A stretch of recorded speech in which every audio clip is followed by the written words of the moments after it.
கர்த்தருடைய பரிசுத்த நாமத்திற்கு மகிமையுண்டாகட்டும். ஆண்டவராகிய இயேசு கிறிஸ்துவின் நாமத்தினாலே இந்த ஆசீர்வாதமான மாதத்தின் முதலாம் நாளில் உங்களை சந்திப்பதில் மிகுந்த மகிழ்ச்சி அடைகின்றேன். ஸ்வீட் ஊழியத்தின் சார்பாக வாழ்த்துக்களையும் ஸ்தோத்திரங்களையும் தெரிவித்துக் கொள்கின்றேன். மீகா தீர்க்கதரிசியின் புத்தகம் 7ஆம் அதிகாரம் 15வது வசனம், நீ எகிப்து தேசத்திலிருந்து புறப்பட்ட நாளில் நடந்தது போலவே உன்னை அதிசயங்களை காண பண்ணுவேன். உன்னை அதிசயங்களை காண பண்ணுவேன். என் அன்பு கடவுளுடைய பிள்ளைகளை, அதிசயம் என்ற வார்த்தை எதை குறிக்கின்றது? ஏன் அவற்றை நாம் அதிசயம் என்று சொல்லுகிறோம் என்றால், அது நம்மை ஒரு பிரமிப்புக்குள்ளாக்குகின்ற ஒன்றாக இருக்கிறது. ஏன் அது நம்மை பிரமிப்புக்குள்ளாக்குகிறது? நாம் அவற்றை செய்ய முடியாது. நம்முடைய கைகளுக்கு அது சாத்தியமற்றது. நம்முடைய எண்ணங்களுக்கு அப்பாற்பட்டதாக இருக்கிறபடினால் அவற்றை நாம் அதிசயம் என்று சொல்லுகின்றோம்.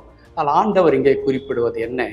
நான் அதிசயங்களை காண பண்ணுவேன் என்று சொல்லி கடவுள் சொல்லி தருகிறார். ஒருவேளை இந்த 7வது மாதத்தை துவங்குகின்ற நம்முடைய வாழ்க்கையில என்ன நடக்கிறது, என்ன நடக்கப் போகின்றது என்ற அநேக விதமான கேள்விகள் நமக்குள்ளாக இருக்கலாம். எல்லாம் ஒரு பக்கம் இருந்தாலும் கர்த்தருடைய வார்த்தை சொல்லி தருகிறது, உனக்கு நான் அதிசயத்தை செய்வேன். அது இதுவரையிலும் எதிர்பாராத ஒன்றாக, நீ யோசித்திராத ஒன்றாக அது இருக்கும் என்று ஆண்டவர் சொல்லி தருகின்றார். அது எப்படிப்பட்டதான அதிசயம் என்பதற்கு ஆண்டவர் ஒரு எடுத்துக்காட்டை கூட அங்கே குறிப்பிடுகிறார். அது என்ன? நீ எகிப்து தேசத்திலிருந்து புறப்பட்ட நாளில் நடந்தது போலவே என்று குறிப்பிடுகின்றார். ஒருவேளை வேதத்தை படித்த நமக்கு நன்றாக தெரியும், எகிப்தில் இஸ்ரவேல் மக்களை ஆண்டவர் விடுதலையாக்கி கொண்டு வரும் பொழுது அங்கே எப்படிப்பட்டதான அற்புதங்களை ஆண்டவர் செய்து அவர்களை மீட்டு எடுத்து வந்தார். அதற்கு பிறகு கானான் தேசத்திற்கு கொண்டு வரும் வரையிலும் அங்கே வனாந்திரத்தில் எப்படிப்பட்டதான அற்புதங்கள் எல்லாம் நிகழ்ந்தது என்பது நமக்கு நன்றாக தெரியும்.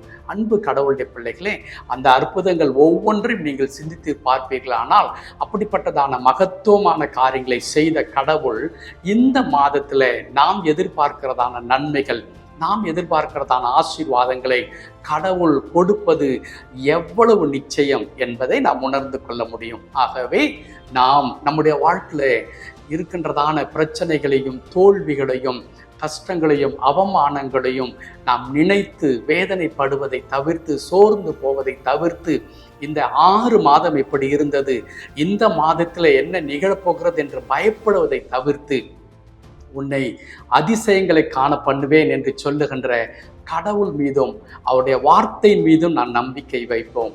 எகிப்தில் நடந்த அற்புதங்கள் நம்முடைய வாழ்க்கையில நடக்கும். ஏனென்றால் அன்றைக்கு இருந்த அதே கடவுள் தான் இன்றைக்கும் இருக்கின்றார். கர்த்தரை குறித்து வேதம் சொல்லும் பொழுது அவர் நேற்றும் இன்றும் என்றும் மாறாதவர் என்று சொல்லி இருக்கிறது. அவருடைய வல்லமையிலே குறைந்து போகாத கடவுள். அவர் அற்புதங்களிலே அன்றைக்கு அவர் அதிசயங்களை செய்து கொண்டிருந்தார். இன்றைக்கு அவரால் அப்படிப்பட்ட அதிசயங்களை செய்ய முடியவில்லை என்று சொல்லுவதற்கு எந்த விதமான சாட்சிகளும் இல்லை, சான்றுகளும் இல்லை. இன்றைக்கும் ஆண்டவர் நம்முடைய வாழ்க்கையில, குறிப்பாக அவரை நம்பி இருக்கிற பிள்ளைகளுடைய வாழ்க்கையில அற்புதங்களை செய்கிறவர். ஆகையால் இந்த மாதத்திலே நிச்சயமாக நாம் நம்முடைய வாழ்க்கையில் அதிசயத்தை பார்க்க முடியும். அந்த விசுவாசத்தோடு கூட நம் ஆண்டவருக்கு நன்றி செலுத்துவோம். இந்த மாதம் முழுவதும் இந்த வார்த்தையை உள்ளத்திலே நிறுத்தி கொண்டு பயணம் செய்வோம். அற்புதங்களை காண செய்வார். ஜெபிக்கலாமா? கிருபை நிறைந்த நல்ல ஆண்டவரே, உமக்கு நன்றி செலுத்துகிறோம். இந்த 7வது மாதத்தை கிருபையா எங்களுக்கு கொடுத்த கடவுள், இந்த மாதம் முழுவதும் ஆண்டவரே உம்முடைய அதிசயத்தினாலே, உம்முடைய அற்புதத்தினாலே எங்கள் ஒவ்வொருடைய வாழ்க்கையும் நிரப்பி நீர் நடத்த நீர் வல்லவராயிருக்கிறதற்காக நன்றி செலுத்துகிறோம். பலவிதமான இன்னல்கள், அவமானங்கள், துன்பங்கள், தோல்விகள், நீண்ட நாள் காத்திருத்தல், எதிர்பார்ப்பு என்று பலவிதமான நெருக்கடிகளுக்குள்ளாக உமது பிள்ளைகள் இருக்கிறார்கள். ஆண்டவரே, உமது பிள்ளைகளை நீர் கண்ணோக்கி பார்த்து உமது பிள்ளைகளுக்கு இந்த மாதத்தில் ஒரு அற்புதத்தை நீர் செய்யும்படியாக நாங்கள் செபிக்கிறோம். நம்முடைய பிள்ளைகள் அதிசயத்தை காணத்தக்கதாக ஆண்டவர் கிருபை பாராட்டுவீராக. தொடர்ந்து இந்த மாதத்தின் ஒவ்வொரு நாளும் ஆண்டவரே உமது பிள்ளைகளை அதிசயமாய் நீர் வழி நடத்தப் போவதற்காய் தோத்திரம் திருக்கரத்தில் அர்ப்பணிக்கிறோம். தொடர்ந்து பொறுப்படுத்திக் கொள்ளும். மீட்பர் நாமத்தில் ஜெபிக்கிறோம் எங்கள் நல்ல பிதாவே. ஆமென், ஆமென்.